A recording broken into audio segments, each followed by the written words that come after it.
Hello everyone! Welcome sa aming pamumuhay dito sa bansang Finland.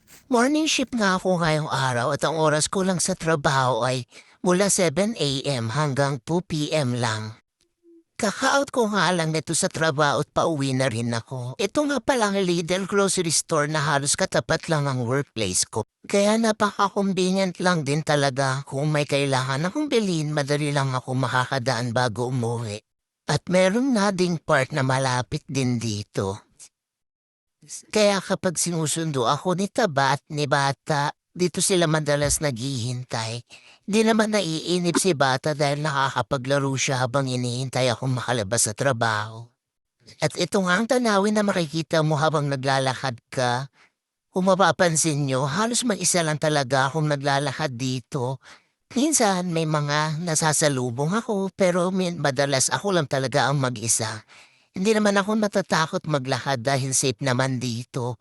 Kahit nga 12:00 ka ng gabi dito maglakad ay okay lang. Yan, lakad mo lang madalas. Magandang exercise na din naman na to.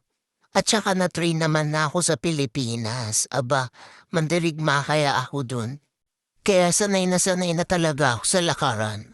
Ayan, ipakita ko na nga din sa inyo ang daanan.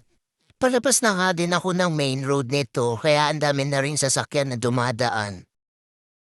At ito nga, may madadaanan din akong bridge. May nakita ako diyang isang tao naglalakad. Pagkalagpas nga nitong bridge, ay shortcut din ako dadaan.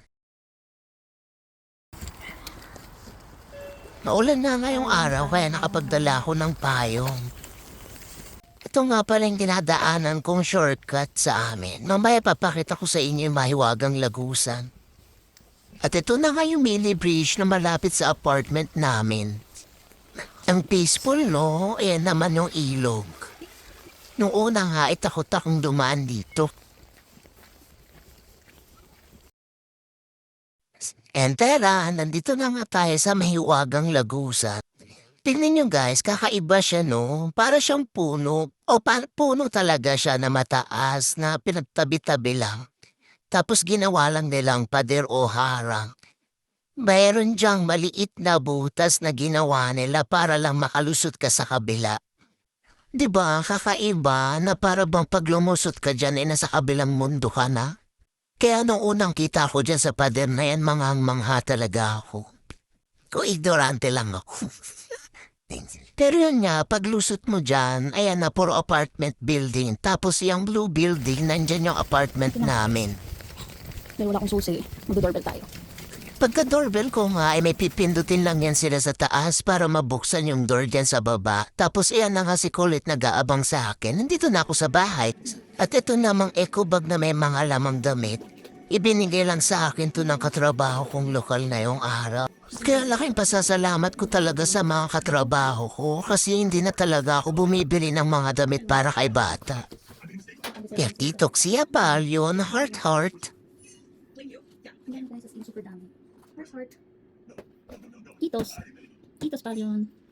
At silang dalawa naman nagpe-prepare na ng food para makakain kami. Yan yung food namin ngayon, pansit canton at rice. Tadang, yan nabili lang namin yan sa Asian Grocery sa Tampere. Kain na kami guys, bye-bye!